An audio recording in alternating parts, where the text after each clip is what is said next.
পুনৰ এবাৰ প্ৰমাণিত হ'ল যে ৰাজনীতি ভাল শিক্ষিত বা উচ্চ শিক্ষিত মানুহৰ খেল নহয় বা ৰাজনীতি সেইসকল মানুহৰ বাবে নহয়। তেওঁলোকে যোনে মিছা কথা কয়, যোনে মিছা কথাৰে মন ভুলাই বিভিন্ন ধৰণৰ আঁচনিৰ টোপ দিব জানে, বিভিন্ন ধৰণৰ সা সুবিধা দিব পাৰে বা বিভিন্ন ধৰণৰ আপোনালোকক মানে নিজেই কাৰ্যক্ষম হৈ নাথাকি তেওঁলোকৰ মতে পৰিচালনা হয় যাতে তেওঁলোকে যিটোকে কয় উঠ বুলি ক'লে উঠ, বহ বুলি ক'লে বহ, এনেকৈ যাতে এই যে নিগনিক যে মানে ধৰিবলৈ ফান্দ পাতিবলৈ কিছুমান আঠা জাতীয় যে কাগজ পায়, সেই আঠা জাতীয় কাগজত যে বিস্কুট বা সুস্বাদু মিঠাই দি থয়, তাৰপিছত নিগনিকেইটাই নিজেই গৈ গৈ সেয়া খাবলৈ গৈ পেলাই ভৰিকেইটা উঠাব নোৱাৰা অৱস্থা হৈ পেলাই চিঞৰি চিঞৰি লাষ্টত যে মৰি যায় বা মৃত্যুৰ ক্ষণ যে গণি থাকে, সেই তেনেকুৱাকৈ অৰুণোদয় আঁচনিৰ টোপ বা অন্যান্য লাখপতি বাইদেৱে হওক বা অন্যান্য আঁচনিৰ টোপ দি এনেকৈ মানুহবিলাক কোঙা কৰিছে যাতে তেওঁলোকে নিজৰ ব্ৰেইনেৰে নিজৰ মস্তিষ্কৰে যাতে একো কথা যাতে তেওঁলোকে চিন্তা কৰিব নোৱাৰে।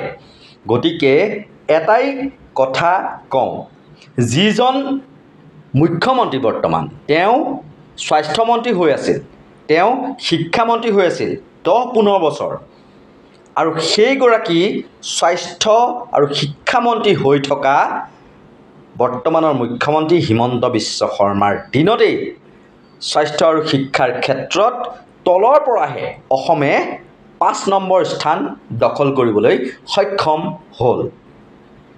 তেতিয়াহ'লে এয়া কেনে কথা কেনে কাণ্ড? এয়া নীতি আয়োগৰ প্ৰতিবেদন, কোনো লাপি লোপা এৰা গেৰা মানুহে দিয়া প্ৰতিবেদন নহয়।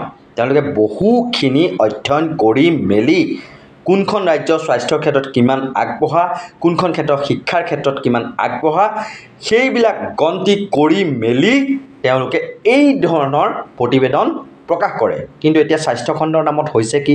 তেওঁলোকে কৰিছে কি? তেওঁলোকে কৰিছে স্বাস্থ্যখণ্ডৰ উন্নতি বুলি দেখুৱাবলৈ দোপে অসামৰিক চিকিৎসালয়সমূহকো চিকিৎসা মহাবিদ্যালয়ৰ ৰূপ দিছে, বিল্ডিং সাজিছে, আৰু বিল্ডিং সাজি পেলাই তেওঁলোকে তাত মানে চমক দিছে এক প্ৰকাৰৰ যে চা আমি স্বাস্থ্যখণ্ডৰ উন্নতি কৰিছোঁ। সেয়া 2মহলীয়া 3মহলীয়া নহয়, 7মহলীয়া পৰ্যন্ত বিল্ডিঙো সাজিছে। বিল্ডিং সাজিলেই জানো স্বাস্থ্যখণ্ডৰ উন্নতি বুজায়? চৰকাৰী স্কুল বন্ধ কৰিছে, এমালগামেট অৰ্থাৎ সংযোগ কৰিছে এখন বিদ্যালয় আন এখন বিদ্যালয়। আন্তঃগাঁথনি তেনেই দুৰ্বল, খোৱা পানীৰ অভাৱ, শৌচালয়ৰ অভাৱ, বিদ্যালয়ত ডেস্ক বেঞ্চৰ বেয়া অৱস্থাৰ পৰাই মাটিত বহি পেলাই পঢ়িবলগীয়া হয় ছাত্ৰ ছাত্ৰীয়ে। সেই তেনেকুৱা ধৰণত আকৌ সেইগৰাকী মুখ্যমন্ত্ৰীয়ে মুখত এটা হাঁহি মাৰি পেলাই তেওঁ একদম মানে ৰণ জিকি আছে, আৰু লগতে তেওঁ অৰুণোদয় আঁচনিটো কাৰোবাক স্কুটি দিছে, স্কুটিৰ নামত 500 টকাকৈ তেল ভৰাবলৈও দিব। মানে এনেকুৱা ধৰণৰ প্ৰচেষ্টা এটা কৰিছে ৰাইজে নিজেই যাতে খুটি খাব নোৱাৰে, নিজে যাতে উপাৰ্জন কৰি খাব নালাগে, চৰকাৰৰ ওপৰতে সকলোৱে মানে হেৰি কৰক, এইটো কি নিৰ্ভৰ কৰি থাকক, তেতিয়া নিজৰ মতে পৰিচালনা কৰি ভোটকেইটা সময়ত আদায় কৰি থাকিব পাৰিব। এই পলিচিৰে আগবাঢ়িছে অসমৰ মুখ্যমন্ত্ৰী ডক্টৰ হিমন্ত বিশ্ব শৰ্মা। গতিকে ৰাইজ সময় থাকোঁতে সজাগ হওক, সচেতন হওক, নিজেই খুটি খাওক, নিজেই নিজৰ ওপৰত স্বনিৰ্ভৰশীল হোৱাৰ চেষ্টা কৰক, আৰু এনেকুৱা ধৰণৰ আঁচনিবোৰক লাট মাৰি দিয়ক সময় থাকোঁতে, কৈছোঁ। কিন্তু নহ'লে সেই নিগনিৰ অৱস্থা হ'ব।